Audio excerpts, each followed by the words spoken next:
अस्सलाम वालेकुम। आज के एक नए टॉपिक के साथ मैं हूं सादिया सुफियान। आज का हमारा टॉपिक है टीचिंग मेथड्स एंड टेक्निक्स। इस लेक्चर में स्टूडेंट्स जान पाएंगे कि दौरान तदरीस टीचर्स कौन कौन से मेथड्स और टेक्निक्स का इस्तेमाल बआसानी कर सकते हैं। यहाँ पर 9 टीचिंग मेथड और टेक्निक्स एक लिस्ट तैयार की गई है और ये कौन कौन से हैं: lecture method, discussion method, reporting method, investigatory method, activity method, demonstration method, integrated method, self basic method और ट्रेडिशनल मेथड। तो आइए चलते हैं इन तमाम मेथड्स की डेफिनेशन पर एक नज़र डाल लेते हैं। सबसे पहले बात कर लेते हैं लेक्चर मेथड पर। इस मेथड में टीचर अपना कंटेंट क्लियर करता है स्टूडेंट्स के सामने। अब उसके लिए वो क्या करता है, जेस्चर्स का इस्तेमाल भी करेगा, सिंपल डिवाइसेस भी यूज़ करेगा, आवाज़ का भी बदलाव करेगा, पोजीशन भी चेंज कर लेगा और फेशियल एक्सप्रेशंस भी चेंज करता है।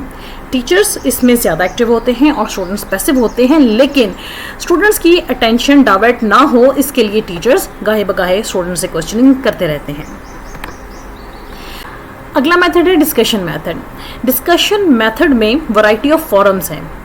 इसके अंदर एक्सचेंज ऑफ आइडियाज़ है टीचर और स्टूडेंट के दरमियान, स्टूडेंट और स्टूडेंट के दरमियान, और जिसका मकसद ये है ताकि स्टूडेंट्स की थिंकिंग को इम्प्रूव किया जाए, लर्निंग इम्प्रूव किया जाए, प्रॉब्लम सॉल्विंग सिखाई जाए, अंडरस्टैंडिंग सिखाई जाए और उसको अप्रिसिएशन भी दी जाए। अगला मेथड है रिपोर्टिंग मेथड। रिपोर्टिंग वो अमल है जो तालिब इल्मों के सीखने का अंदाज़ा करने से हासिल करदा इल्म को बातचीत करने के लिए इस्तेमाल किया जाता है। रिपोर्टिंग का मकसद तुलबा, वालिदैन, मोमिन अमला और दीगर उस्ताज़ा को किसी तालिब इल्म की पेशरफ्त से मुतल्लिका मालूमात फराहम करना है। अगला मेथड है इन्वेस्टिगेटरी मेथड। इन्वेस्टिगेटरी मेथड एक ऐसा मेथड है जो तालिब इल्म को, यानी कि स्टूडेंट्स को, अपनी तालीम को सीखने के लिए मौक़े फराहम करता है, क्योंकि वो हकीकत पर मबनी पेचीदा हालात की साइंस को तलाश करने की कोशिश करते हैं। नेक्स्ट मेथड है एक्टिविटी मेथड। ये एक ऐसा मेथड है जिसको टीचर्स टेक्निक के तौर पर इस्तेमाल करते हैं अपने स्टूडेंट्स के लिए। इसमें टीचर्स अपनी लर्निंग को पॉसिबल बनाते हैं एक्टिविटी के ज़रिए, जिसमें स्टूडेंट्स के लिए टीचर जो हैं वो एक्टिविटी को डिज़ाइन करते हैं ताकि उनकी पार्टिसिपेशन को पॉसिबल किया जा सके। इसमें जो लर्निंग एक्सपीरियंसेस हैं वो ज़्यादा एफिशिएंट होते हैं। ये एक चाइल्ड सेंटर्ड अप्रोच है और इसमें लर्निंग बाय डूइंग जो है वो इसका मेन फोकस है। अगला मेथड है डेमोन्स्ट्रेशन मेथड। डेमोन्स्ट्रेशन मेथड एक ऐसा तरीक़ाकार है जिसे नज़रियों की मदद से किसी ख्याल को बातचीत करने के लिए इस्तेमाल किया जाता है। इसमें विजुअल एड्स का यूज़ किया जाता है, जैसा कि फ्लिप चार्ट्स हैं, पोस्टर्स हैं, पावर पॉइंट्स हैं, और एक ऐसा प्रोसेस है जिसमें कोई भी प्रोसेस को जाहिर करता है कि उसने किसी चीज़ को कैसे बनाया है और उस पर कैसे वर्किंग की जा सकती है।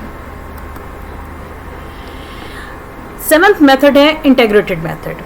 इंटीग्रेटेड मेथड एक ऐसा मेथड है जो कि एक ऐसा वे फ्राहम करता है जिसमें स्किल्स और नॉलेज की कनेक्शन की जाती है और इसके लिए मुख्तलिफ सोर्सेज का, एक्सपीरियंसेस का और मुख्तलिफ स्किल्स का इस्तेमाल किया जाता है। इसका सिंपली मतलब ये है कि इसमें कनेक्शन किया जाता है बिटवीन एकेडमिक नॉलेज और प्रैक्टिकल्स का। अगला मेथड है सेल्फ बेसिक मेथड। ये एक ऐसे तरीक़ाकार है जिसमें रवायती तरीक़ों से एक बुनियादी रुखसती है, क्योंकि ये उस्ताज़ा को उस रफ्तार की बजाय जिसका तयन उस्ताज़ा ने पहले से किया हुआ होता है उससे हटकर स्टूडेंट्स को आगे बढ़ने की इजाज़त देता है। यानी कि इसमें स्टूडेंट्स के लिए वक्त की बंदिश नहीं होती कि वो इतने ही वक्त में किसी भी मटेरियल की लर्निंग करेंगे। इसमें स्टूडेंट्स के ऊपर डिपेंड करता है कि उनकी मेंटालिटी और उनकी इंटेलिजेंस क्या है, उस हिसाब से स्टूडेंट्स रफ्तार को अडॉप्ट कर सकते हैं। यानी कि अगर स्टूडेंट्स लो IQ लेवल के हैं, लो मेंटालिटी के हैं, तो स्टूडेंट्स के पास वक्त की छूट है, वो अपनी मेंटालिटी और अपनी इंटेलिजेंस के हिसाब से उस चीज़ को परसीव कर सकते हैं।